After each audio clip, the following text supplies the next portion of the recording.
Le 22 décembre marque un tournant historique dans les relations franco-africaines avec le retrait définitif des derniers militaires français du Niger.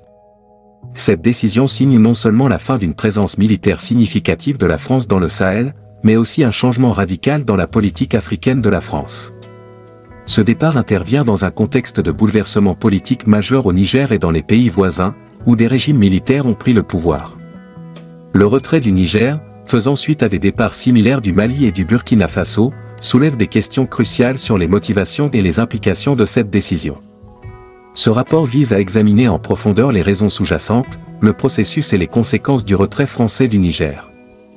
Nous analyserons les dynamiques internes et externes qui ont influencé cette décision, tout en explorant les répercussions potentielles pour le Niger, le Sahel, ainsi que pour la politique étrangère et de sécurité de la France. La présence française au Niger, ainsi que dans l'ensemble de la région du Sahel, remonte à l'époque coloniale. Après l'indépendance de ces États, la France a maintenu des liens étroits, notamment par le biais de la coopération militaire et économique. Cette présence a été justifiée par plusieurs raisons, notamment la lutte contre le terrorisme, la protection des intérêts français et la stabilisation régionale. La politique de la France en Afrique a souvent été caractérisée par le terme « France-Afrique », qui décrit une relation complexe et parfois controversée entre la France et ses anciennes colonies. Cette relation a été marquée par une influence politique et économique profonde de la France, souvent perçue comme néocolonialiste. Le retrait français du Niger s'inscrit dans un contexte de changement politique significatif dans la région. Les coups d'État militaires au Mali, au Burkina Faso et au Niger ont profondément modifié le paysage politique et sécuritaire. Ces événements ont remis en question la pertinence et l'efficacité de la présence militaire française, conduisant à une réévaluation de la stratégie de la France dans le Sahel.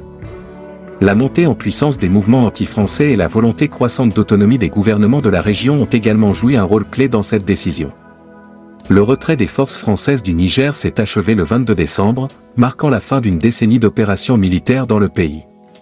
Ce départ a concerné environ 1500 soldats et aviateurs, constituant la dernière présence militaire française significative dans la région du Sahel. Ce retrait s'inscrit dans une démarche plus large de réduction de l'empreinte militaire française en Afrique, suite à des décisions similaires prises précédemment au Mali et au Burkina Faso. La décision de la France a été accueillie avec un mélange de réactions au Niger. Le gouvernement, arrivé au pouvoir suite à un coup d'État, a semblé accepter cette évolution comme un pas vers une plus grande souveraineté nationale. Cependant, certaines factions de la population ont exprimé des inquiétudes quant à la capacité du Niger à gérer les menaces sécuritaires sans le soutien de la France, tandis que d'autres ont vu ce retrait comme une opportunité pour une plus grande autonomie politique et militaire. Le retrait du Niger s'inscrit dans une tendance régionale, suivant des retraits similaires au Mali et au Burkina Faso. Ces retraits ont été en partie la conséquence de tensions croissantes entre la France et les gouvernements de ces pays, ainsi que d'un sentiment anti-français parmi les populations locales. L'ensemble de ces événements indique une remise en question de l'efficacité et de la légitimité de la présence militaire française dans la région. Formation de l'Alliance des États du Sahel, AES. La création de l'Alliance des États du Sahel, AES, a été fortement influencée par les récents coups d'État au Mali, au Burkina Faso et au Niger.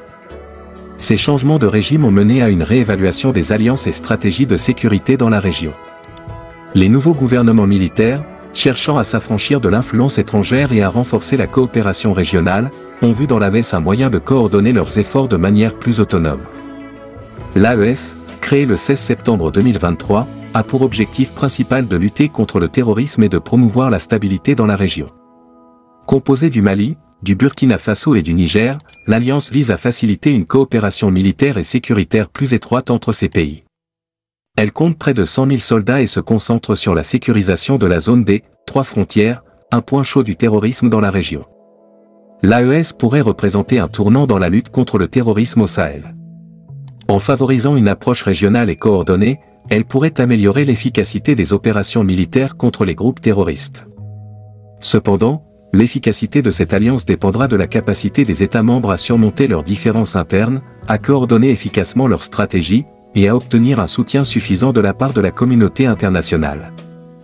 Le retrait français du Niger a suscité des réactions variées de la part de la Communauté économique des États de l'Afrique de l'Ouest, CEDEAO, et d'autres acteurs internationaux. La CEDEAO a exprimé des préoccupations quant à la sécurité régionale, tout en reconnaissant le droit des États membres à la souveraineté nationale.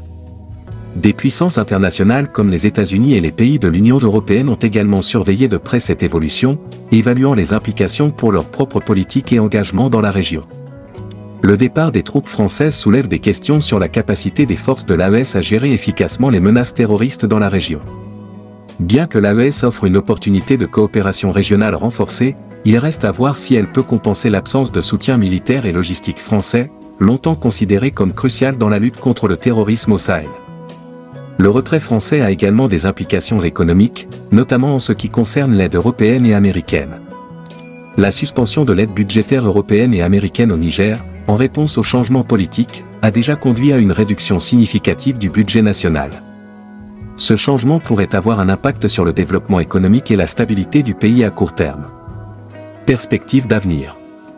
L'AES fait face à plusieurs défis, y compris la nécessité d'une coopération efficace entre les États membres et la gestion des tensions internes. Cependant, l'Alliance offre également des opportunités significatives pour une autonomie accrue et une approche plus régionale des questions de sécurité et de développement. Potentiel d'une monnaie commune et coopération économique accrue. La création d'une monnaie commune pourrait être une étape significative vers une intégration économique plus profonde entre les pays membres de l'AES. Cette initiative pourrait stimuler le commerce intra-régional et renforcer l'autonomie économique face aux influences extérieures.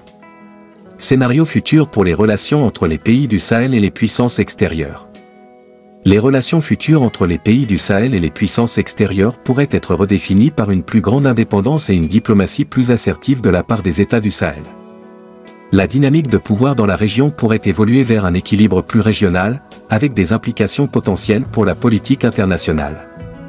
Le retrait français marque un tournant dans la politique africaine de la France et pourrait avoir des répercussions significatives sur le Niger et le Sahel. À long terme, cette évolution pourrait conduire à une plus grande autonomie régionale et à de nouvelles dynamiques de sécurité et de coopération économique. Toutefois, le succès de cette transition dépendra de la capacité des pays du Sahel à surmonter les défis internes et externes, tout en forgeant de nouvelles voies vers la stabilité et le développement.